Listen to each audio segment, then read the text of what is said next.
No way. Good grief. Are you joking? That can't be true. My goodness, I wonder if it'll even go ahead now. I wish I was in the congregation for that. What? Oh, I'm so sorry. I was just reading my emails.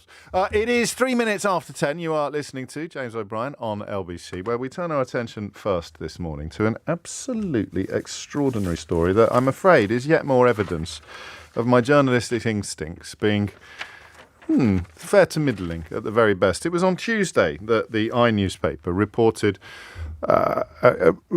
reports that Robert Jenrick, a Home Office minister, fondly known as Honest Bob Jenrick by fans of sarcasm and satire, had ordered staff at an asylum centre, a children's asylum centre, to paint over murals on the grounds that they were too welcoming. Now, it was somebody who I think had reportedly accompanied him on that trip around the centre that had given the instruction, but that individual was reluctant to be interviewed or to go on the record. And I'm a big fan of the newspaper, as you know, a huge fan actually. I think it is doing a fantastically good job in an incredibly necessary field. But I don't know why. I think I just thought it just can't be true. I think I just thought it can't be true. It's so crass and so obviously awful behaviour that I found myself thinking, this must be a miscommunication. It must be that they're simply tarting them up a bit, or there's another explanation. And I should have trusted the journalists on the newspaper. They wouldn't have got something like this wrong. But I work from a slightly different palette in the morning. So, I'm looking for things that, A, we can talk about, and B, that are interesting. If you need conclusive proof of how wrong I got it on Tuesday, Sheila Fogarty waltzed into the studio at 1 o'clock and dived straight into this story to devastating and powerful effect. But I think I naively... Do you know what happened? Come here a minute. I'll tell you what happened. I didn't want it to be true. I so desperately didn't want it to be true that I convinced myself it might not be. I do not want to live in a country where a senior government minister orders cartoon characters on the wall of an asylum centre in Kent for unaccompanied children to be painted over because they create too welcoming an environment. I don't want to live in that country. And it turns out I do. So on Tuesday, I let you down. I referred to it at the top of the show, and I said, and there is a story. I referred to it quite obliquely. I don't think I gave you much detail. And I said, I just can't believe it. So we're going to give Robert Jenrick the benefit of the doubt this morning, because I cannot believe that this story will be as gross as it appears to be. But it is. Yesterday, the Home Office confirmed that the murals had been removed on Tuesday, the day that the published its initial story. Mr. Jenrick told staff at the Kent Asylum Intake Unit, a bespoke building designed especially to meet the needs of lone asylum-seeking children, to paint over the art in April. I'm going to read that again, because sometimes, some days, some mornings, you've got to pin your ears back and recognise what we've become. Not what we are becoming, not what we will become if we don't halt the direction of traffic soon, but what we have become. We have a Home Secretary, of course, who dreams of the front pages applauding her for deporting these children, potentially, to Rwanda. But here it is. Mr. Jenrick told staff at the Kent Asylum Intake Unit, a bespoke building designed especially to meet the needs of lone asylum-seeking children, to paint over the art in April. The minister felt the murals gave the impression that the UK was welcoming to asylum seekers who crossed the channel in small boats, sources said. We had, what were they called? What were those characters called? It'll come to me in a minute. With Charlie and Lola. We had Charlie and Lola decals on our walls, like stickers, big stickers that you could put up. The kids loved them. Different generations will have had different characters, wouldn't they? You know, the idea. You go to the doctors in the little corner of the doctor's surgery that's reserved for children, and there'll be a nice picture on the wall, a couple of paintings maybe on the wall, cartoon characters, a little table with some Lego on it, or a few toys, a desperate and sometimes quite forlorn attempt to make the place more welcoming for children. And that'll be children who haven't got post-traumatic stress disorder, who haven't fled war or famine and not been in contact with their families for weeks or months, who've been through untold hells and privations in pursuit of just this notion of security and safety that the United Kingdom still somehow manages to represent in some corners of the globe. And then they get here, and Robert Jenrick thinks that a picture of Tom and Jerry on the wall is too much, too kind, too warm, too welcoming. Now, there are mornings when I lump people in together.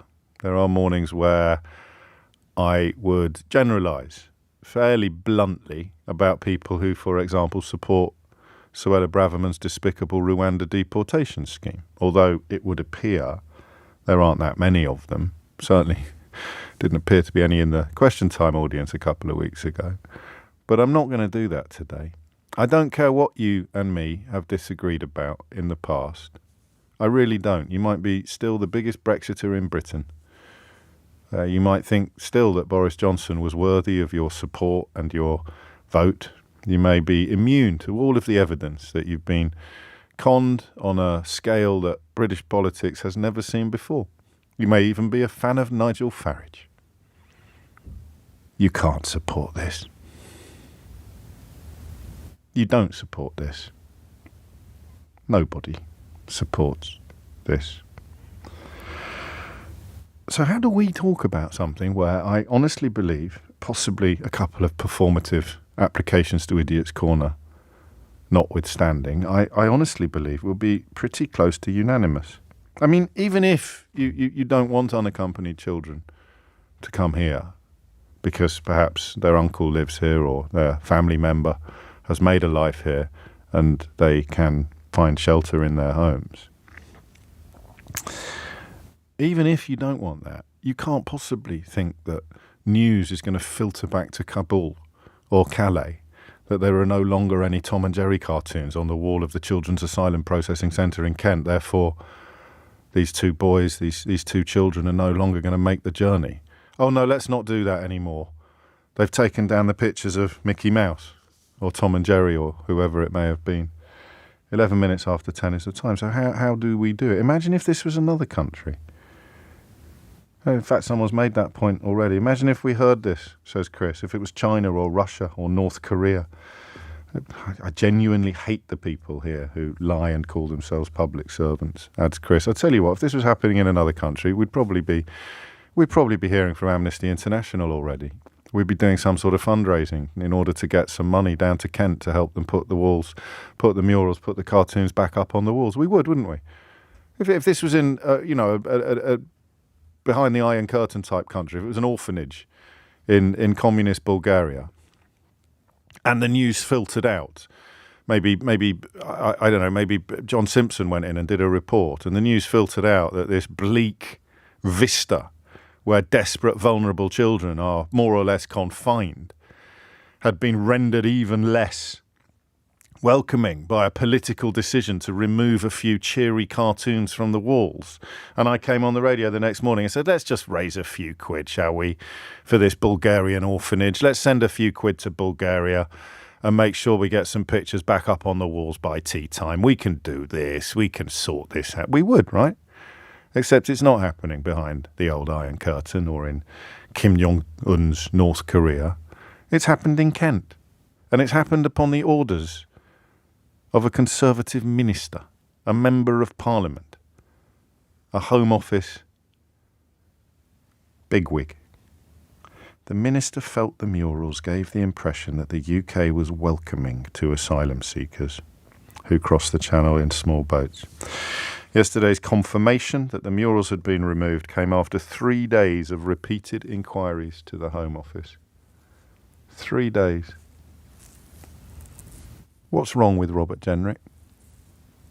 03456060973. I wondered whether I would ask you another brilliant point. It's exactly what the Taliban do in Afghanistan, isn't it? It's idolatry, or there'd be sort of fundamentalist religious reasons for the Taliban to do it. I find it easier to get my head around why the Taliban would take down cartoons from children's facilities in Kabul than I do to get my head around the idea of a Conservative Home Office minister doing it here. I was going to do something, maybe I should, but I balked at it because it was so bleak a question to hit you with at 13 minutes after 10 on a cheery Friday morning. I wondered how you'd explain it to your own children. Actually, let's do it like that. How would Robert Jenrick, does he have children? Can we check? How would Robert Jenrick explain this to his own children? 0345 6060 973. So, a couple of little Jenricks, 3 little Jenricks, see the news today. In the back of the car, breaking up. Mum doesn't turn it down quick enough. They hear O'Brien banging on as usual about their dad ordering the removal of cartoons from a asylum centre, a bespoke building designed especially to meet the needs of traumatised, terrified, vulnerable children, lone asylum seekers. And their dad gave the order to paint over the pictures. And they turned to their mum, perhaps, or later today to their dad, and they said, why? Why? 0345 6060 973 is the number you need. How would they explain it to their children? Because I'm not sure that I could explain it to mine. The reason I say that is not because the words don't exist. I could explain it. I'm not sure I'm ready to introduce, well, they're 17 and 15 now, but when they were younger, I'm not sure I would want to in any way introduce them to the fact that they live in a country governed by people possessed of opinions like this. I'm not sure I could do it in a way that didn't, traumatise is too strong a word. What's the right word? I'm not sure I could explain this story, this decision, this man to my children in a way that didn't upset them more than I would want to do. I don't think I could do it. 0345 6060 973. How would you do it? How would you explain it? And if that is too high a hill for you to climb this morning, not sure I can climb it. Let's just have a look at what's wrong with him. What's wrong with him? Because I sometimes say to you, the cruelty is the point. You've heard me say that a few times. Trump, I think, was the person about whom it was said with the most certainty. The cruelty is the point. It's the people like the cruelty. The cruelty is the point. But this, I don't think this fits into that category. Braverman means it. Braverman lives it. Braverman dreams it. This dude would be to the left of Keir Starmer if he thought it would advance his career.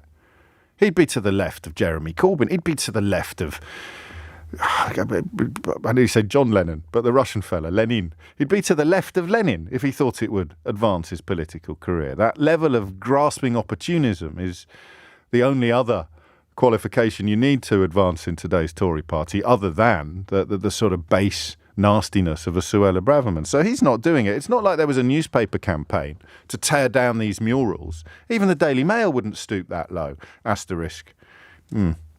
I hope.